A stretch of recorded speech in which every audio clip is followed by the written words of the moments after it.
Hello viewers, இன்னைக்கான அரசியல் அப்டேட்டில் பார்க்க போகிற ரொம்ப முக்கியமான ஒரு பரபரப்பான தகவல் என்ன அப்படின்னு பார்த்தீங்கன்னா, பாமகவின் மாநில நிர்வாகிகள், மாவட்ட நிர்வாகிகளுடைய கூட்டம் சமீபத்தில் அன்புமணியின் தலைமையில் நடந்ததுங்க.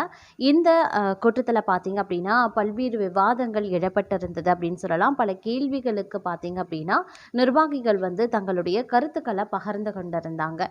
இதில் பார்த்தீங்கன்னா, சில முக்கியமான முடிவுகள் எடுக்கப்பட்டிருந்தது அப்படின்னே கூட சொல்லலாம். அது மட்டும் இல்லாமல் தற்போது முதலமைச்சர் விஜயனுடைய தாக்கம் மட்டுமே காரணம் இவங்களுடைய தொகுதி தோல்விக்கு அப்படின்னு சொல்லி ஒரு சிலர் கருத்து தெரிவித்திருக்காங்க. மேலும் பார்த்தீங்க அப்படின்னா, பல விஷயங்களில் விவாதங்கள் ரொம்பவே காரசாரமாக நடந்திருக்கு அப்படின்னு சொல்லலாம். அப்படி இந்த கூட்டத்தில் என்ன நடந்தது, விஜய் தொடர்பாக அவர்கள் என்ன மாதிரியான நிலைப்பாடுகளை மேற்கொள்ள போகிறாங்க அப்படிங்கிறத பற்றின பல முக்கியமான அதிரடியான தகவல்கள் கசிந்திருக்கு. இது குறித்த முழுமையான தகவலோடு இன்னும் பரபரப்பான தமிழக அரசியல் பற்றிய தகவல்களை கூடுதலாக நீங்க தெரிந்து பலன் பெற வீடியோவை ஸ்கிப் பண்ணாம கடைசி வரைக்கும் பாருங்க. வீடியோக்குள்ள போகிறதுக்கு முன்னாடி இது வரைக்கும் நீங்க நம்ம சேனலை சப்ஸ்கிரைப் பண்ணல அப்படின்னா உடனே சப்ஸ்கிரைப் பண்ணிக்கோங்க. அப்படியே பக்கத்துல இருக்கக்கூடிய நோட்டிஃபிகேஷனுக்கான பெல் பட்டனையும் ப்ரெஸ் பண்ணிக்கோங்க. சரி நேயர்களே, வாங்க வீடியோக்குள்ளே போகலாம். பாமகவுடைய மாநில நிர்வாகிகள் மற்றும் மாவட்ட நிர்வாகிகளினுடைய கூட்டம் சமீபத்தில் அன்புமணியினுடைய தலைமையில் நடந்துச்சுங்க. 18 தொகுதிகளில் போட்டியிட்டு 4 தொகுதிகளைத்தான் ஜெயித்திருக்கிறோம். 14 தொகுதிகளில் ஏன் தோல்வி என்பது குறித்து நிர்வாகிகளின் கருத்துக்களை கேட்டறிந்திருக்காரு. அப்போது விஜயனுடைய தாக்கம் மட்டுமே காரணம் என பலரும் விவரித்திருக்காங்க.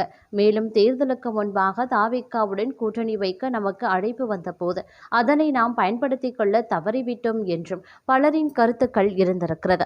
இதனை அன்புமணி ஏற்றுக்கொண்டதுடன் பாஜக அதிமுகவின் விருப்பம் குறித்தும் ராமதாஸ் எழுப்பிய பிரச்சினைகள் குறித்தும் விவரித்து தாவேகாவிடம் எங்கு நழுவினோம் என்பது பற்றியெல்லாம் விளக்கியிருக்காங்க அன்புமணி. இதனை அடுத்து பாமகவின் அடுத்த கட்ட அரசியல் நகர்வுகள் குறித்து விவாதிக்கப்படவுள்ளது. அப்போது பாஜகவுடன் தொடர்ச்சியாக நாம கூட்டணியில் இருந்து வருகிறோம். அவர்களின் விருப்பத்திற்கு மாறாக நாம் நம்மளுடைய அரசியல் முடிவுகளை எடுத்ததில்லை. ஆனாலும் அதற்கான மரியாதையை பாஜக தலைவர்கள் தரவில்லை. பாமகவுக்கு அமைச்சரவை பதவி தந்திருக்க வேண்டும். இது குறித்து நாம வைத்த கோரிக்கைகளையும் அவர்கள் நிராகரித்தே வந்திருக்காங்க. அதனால் தற்போது மத்திய அமைச்சரவை விரிவாக்கம் செய்யப்படவிருப்பதாக தகவல்கள் கசிந்திருக்கின்றன. இந்த முறை தங்களுக்கு அமைச்சர் பதவி வேண்டும் என்பதை அவர்களிடம் அழுத்தமாக சொல்ல வேண்டும். நீங்கள், அதாவது அன்புமணி, மத்திய அமைச்சராக வேண்டும். அமைச்சர் ஆனால்தான் பாமகவை எழுச்சியாக உருவாக்க முடியும். இல்லையெனில் சோர்ந்து போவார்கள். திமுக மற்றும் தாவேக ஆகிய இரு கட்சிகளையும் ஒன்று சேர கடுமையாக எதிர்க்க வேண்டுமானால் நீங்கள் மத்திய அமைச்சராக வேண்டும். இல்லையெனில் தாவேக ஆட்சி ஒருவேளை 5 ஆண்டு காலமும் நீடித்துவிடும் என்கிற சூழல் உருவாகிவிட்டால் வட தமிழகத்தில் நம் கட்சியில் சேதாரத்தை உருவாக்க விஜயும் தாவேகாவினரும் பகிரத முயற்சிகளை மேற்கொள்வாங்க. அதனால் உடனடியாக ஒரு ஆட்சி அதிகாரம் நமக்கு வேண்டும். தலைவர் அன்புமணி அவர்கள் இதில் சீரியஸ் காட்ட வேண்டும் என்று பாமக மாநில மாவட்ட நிர்வாகி அனைவருமே ஒருமித்த குரல்ல தங்களுடைய கருத்துக்களை சொல்லியிருக்காங்க. இதனை அடுத்து இந்த கோரிக்கையை பிரதமர் மோடியை சந்தித்து வலியுறுத்த அன்புமணி திட்டமிட்டிருக்கிறதாகவும் ஒரு தகவல் வெளியாகியிருக்கின்றன. அதே நேரம் மற்றொரு புறம் பார்க்கும்போது திமுக கூட்டணியில் இடம்பெற்றிருந்த விசிக மற்றும் இந்திய யூனியன் முஸ்லீம் லீக் கட்சிகள் தற்போது தாவிக அமைச்சரவையில் இணைந்திருப்பது தமிழக அரசியல்ல பரபரப்பை கிளப்பியிருக்கிறது. சமூக வலைதளங்கள்ல திமுக மற்றும் விசிக ஆதரவாளர்கள் இடையே கடும் வார்த்தை போர் நடைபெற்று வரும் நிலையில் திருமாவளவனின் முடிவால அதிருப்தியில் இருக்கக்கூடிய சில விசிக பிள்ளைகள் திமுகவுக்கு தாவை இருப்பதாக சொல்லப்படுகிறது. குறிப்பாக யோசிக்கும் தலைவரும் ஊர் புள்ளியும் நாளை திமுகவில் இணையலாம் என்கின்றனர். 2026 சட்டப்பேரவை தேர்தலுக்கு பிறகு தமிழக அரசியலில் பெரிய மாற்றம் ஏற்பட்டது. தமிழக வெற்றிக் கழகம் 108 தொகுதிகளில் வெற்றி பெற்று மிகப்பெரிய கட்சியாக உருவெடுத்தாடும். தனிபெரும்பான்மை இல்லாத காரணத்தால் கூட்டணி கட்சிகளின் ஆதரவு அவசியமான சூழல் உருவாகியிருக்கின்றது அப்படின்னு நான் சொல்லணும். இதையடுத்து காங்கிரஸ், விசிக, சிபிஎம், சிபிஐ, இந்திய யூனியன் முஸ்லீம் லீக் உள்ளிட்ட கட்சிகள் தாவேகா அரசுக்கு ஆதரவு அளித்திருக்காங்க. முதல்ல வெளியில இருந்து ஆதரவு அளிக்கும் நிலைப்பாட்டிலேயே இருந்த இந்த கட்சிகள் ஆனால் பின்னர் அமைச்சரவையில் பங்கேற்பது குறித்து ஆலோசனைகளையும் தொடங்கியிருந்தாங்க. பொதுப்பணி மற்றும் விளையாட்டுத்துறை அமைச்சராக இருக்கக்கூடிய ஆதவ் அர்ஜுனா கூட்டணி கட்சிகளும் ஆட்சியில் பங்கேற்க வேண்டும் என்று வெளிப்படையாகவே அழைப்பு விடுத்தார். இதைத் தொடர்ந்து விசிக தலைவர் தொல் திருமாவளவன் மற்றும் ஐயுஎம்எல் தலைவர் காதர் மொய்தீன் ஆகியோர் தங்களது கட்சி தலைமை மற்றும் நிர்வாகிகளுடன் ஆலோசனை நடத்தினர். அதன் பிறகு தாவேகா அமைச்சரவையில் இணைவது குறித்து அதிகாரப்பூர்வ அறிவிப்புகள் வெளியாகியிருந்தன.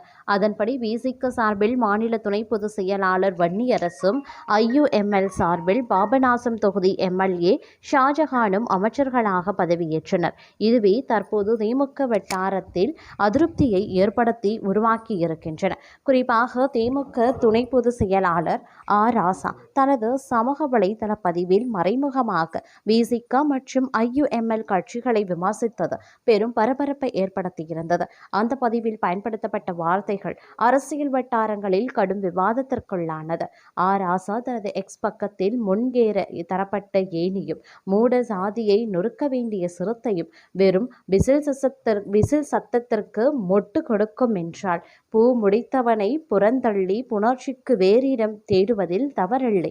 பெரியாரின் காலதேச வர்த்தமானத்திற்கு காத்திருப்போம் என்றாலும் களமாடுவோம், வெற்றி நமக்கே என ஐயுஎம்எல், விசிக ஆகிய கட்சிகளையும் விமர்சித்து பதிவிட்டிருந்தார். இதற்கு பதிலடியாக விசிக நிர்வாகிகளும் சமூக வலைதளங்களில் தங்களது கருத்துக்களை பதிவு செய்து வருகின்றனர். விசிக நிர்வாகி எஸ் பாலாஜி வெளியிட்ட பதிவு திமுகவுக்கு நேரடி பதிலடி என பார்க்கப்படுகிறது. அதிகாரம் எளியவர்களுக்கு சென்றால் சிலருக்கு ஆத்திரம் வருகிறது என்ற வகையில் அவர் கூறியிருப்பது சமூக வலைதளங்களில் வைரலாகி வருகிறது. இதன் காரணமாக திமுக விசிக உறவில் விரிசல் ஏற்பட்டுள்ளதா என்ற கேள்வி அரசியல் வட்டாரங்களில் எழுந்துள்ளது. அதே நேரத்தில் இருகட்சி தலைமை தரப்பும் வெளிப்படையாக கூட்டணி முறிவை பற்றி எந்த கருத்தும் தெரிவிக்கவில்லை. ஆனால் தரைமட்டத்தில் இரு கட்சிகளின் நிர்வாகிகள் மற்றும் ஆதரவாளர்கள் இடையே ஏற்பட்டிருக்கும் கருத்து மோதல் அதிகரித்து வருவதாக கூறப்படுகிறது.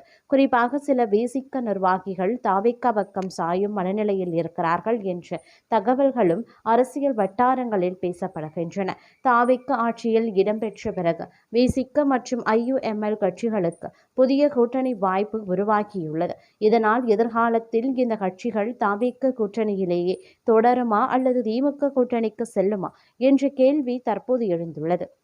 இதற்கிடையில் திமுக தரப்பும் கூட்டணி அரசியலை மறுபரிசீலனை செய்ய வேண்டிய சூழல் உருவாக்கியுள்ளதாக கூறப்படுகிறது. குறிப்பாக கூட்டணி கட்சிகள் அரசியலில் பங்கேற்ற பின்னரும் திமுக கூட்டணியில் தொடர்வதாக கூறுவது அரசியல் ரீதியாக குழப்பமான சூழலை உருவாக்கியுள்ளதாக சிலர் கருத்து தெரிவிக்கின்றனர். வரும் உள்ளாட்சி தேர்தல் மற்றும் 2029 மக்களவை தேர்தலை முன்னிட்டு தற்போதே வேலைகளை ஆரம்பிக்கவும் திமுக திட்டமிட்டுள்ளது. இந்த நிலையில்தான் முன்னரே கூறியது போல விடுதலை சிறுத்தைகள் கட்சியில் திருமாவளவன் மீது அதிருப்தியில் இருக்கும் சில முன்னாள் எம்எல்ஏக்கள் திமுக தரப்புடன் பேசி வருவதாகவும் நாளை அவர்கள் திமுகவில் இணையக்கூடும் என்ற தகவல் உலாவி வருகிறது. தேர்தலில் போட்டியிட வாய்ப்பு அளிக்கவில்லை, ஒருவேளை போட்டியிட்டு இருந்தால் அமைச்சராகி இருக்கலாம், ஆனால் இரண்டையுமே செய்ய விடாமல் திருமாவளவன் தவிர்த்துவிட்டார் என அதிருப்தியில் இருக்கும் அவர்கள் திங்கட்கிழமை அறிவாலயத்திற்கு செல்லலாம் என சொல்லப்படுகிறது.